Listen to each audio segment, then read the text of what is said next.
Welcome to Nasdaq Trade Talks. I'm Jill Malandrino, global markets reporter at Nasdaq. Joining us for this segment, we have Andy Hayward, CEO of Nasdaq-listed Genius Brands, a leading global kids media company developing, producing, marketing, and licensing branded children's entertainment properties and consumer products for media and retail distribution. Andy joins me to discuss digital and streaming trends and the recently announced deal with Marvel Studios to license the name and likeness of Stan Lee. Andy, it's great to have you with us. Welcome to Trade Talks.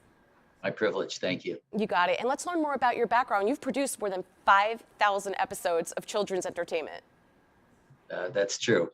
Well, I started right out of college as a writer at Hanna-Barbera. I used to write on the Smurfs, Scooby-Doo, Flintstones, Yogi Bear, Huckleberry Hound, all of the cartoons of Hanna-Barbera. Eventually became a producer there. And then I decided I think I can do this. So I started my own company. And here we are 30 years later. I've produced Inspector Gadget, Alvin and the Chipmunks, Hello Kitty, Super Mario Brothers, Ghostbusters, Captain Planet, Strawberry Shortcake, Care Bears, Madeline, Emmys, this and that. And I happen to love what I do. I feel it's such a privilege. I get to do, how many people can say they get to make cartoons and at the same time can make a living out of it? So it's wonderful. Yeah, it really is cool. And I have to thank you for all of my Saturday morning cartoon viewing. My brother and I certainly appreciate that. For years, advertisers have been buying on linear television like Disney and Nickelodeon, and they're now moving en masse to digital TV. Give us an overview of the landscape. Well, you know, it began before that because you mentioned Saturday morning. I remember years ago when I brought a show I was selling to CBS. And I had an offer at the time for Nickelodeon. And I remember the executive at CBS Saturday morning telling me, kids will never watch cable. That'll never happen. Why would you waste your time there when you can be on full power, fully distributed network on Saturday morning television? Well, Saturday morning got displaced by 24-hour cable children's networks, Nickelodeon, Cartoon Network, and Disney Channel. And there really is no Saturday morning to speak of anymore. Today, we're seeing a similar trend as people are moving and habits are moving, not just from linear television to digital television, but to a variety of new and emerging technologies. I have an 8th grade daughter and I watch where she and her friends are doing and they spend their time on. They do watch various streaming channels, but they're also on TikTok and they're on YouTube and they're on Snapchat and various other things like that. So, you know, if you shoot where the rabbit is, the rabbit's somewhere else. And we're in a very rapidly evolving time right now. And I think, you know, the linear feeds of the past are going to be less and less and less important as we see all these new emerging technologies coming forth in digital. Yep, certainly showing my age here. The company has completed a series of transformative acquisitions. What will that allow the company to do? Well, first I'm going to say we're on a very strong financial footing. We have no debt. So we don't have interest rate risk associated with that. We've been doing a number of acquisitions. We acquired a company in Canada called WOW, which is one of the largest, if not the largest, subcontract producer in the world of animation. A very profitable company. They also own a company called Frederator Channel, which is the largest MCN, the multi-channel network, with over 3,000 producers on YouTube, over 1 billion views per month on there. We also recently acquired Amoeba, which is a production channel in Canada that had tremendous technology expertise, and we wanted to acquire that as we moved our own channel, cartoon channel, into an SVOD distribution platform called the Cartoon Channel Kidiverse.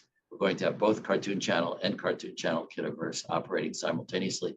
To the best of my knowledge, I think only Hulu is the only other company that has both an advertiser-supported and a subscription-based product. I think we're the only one for kids. I'm quite certain of that currently.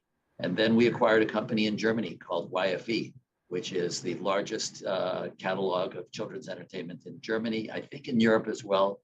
We'll find out. We'll double check on that. But they have over 3,500 episodes in their catalog. And all of these are being integrated together in one product right now. So that's sort of where we focused ourselves on our growth globally. And all of those acquisitions we have been accretive to us. They're all profitable companies. And Genius Brands recently announced a 20-year deal with Disney and Marvel Studios to license Stan Lee for the future feature films, television productions, Disney theme parks, and merchandise. Why is this a major news event for Marvel devotees?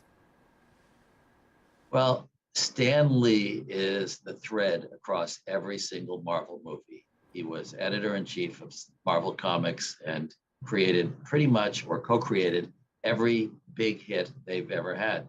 Whether you look at Spider-Man, X-Men, Iron Man, Guardians of the Galaxy, Black Panther, Captain America, the list goes on and on. I think Stan has created 14 of the top 50 box office films of all time, including the #1 box office film of all time, The Avengers Endgame. It's an extraordinary achievement. I mean, George Lucas couldn't say that, J.K. Rowling couldn't say that, Steven Spielberg couldn't say that. So I was very privileged to be mentored by Stan, worked with him for many years, and today became the steward of all of his IP, his name, his likeness, his signature, all of the products that he created post-Marvel. So his cameos in the various Marvel movies were something kids would look forward to, and still do. Everyone, not just kids, look forward to it. He has more followers on social media than Walt Disney, more than most of the stars that are in the Marvel universe. So this was an important transaction because it provided Marvel with the right to take Stan, who has ensured that he was digitally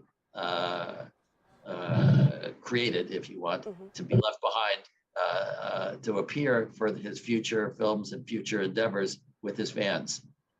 This year will be the 100th anniversary of Stan's birthday, December 28th, 2022.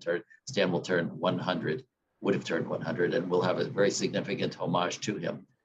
His presence in the Marvel movies and his presence in the Disney theme parks and theme park experiences worldwide will continue now for 20 years. It's an important deal for us because it provides us with a continuous income flow from the revenue that those royalties of his products will generate, and it will also provide continuing visibility. It was a non-exclusive deal.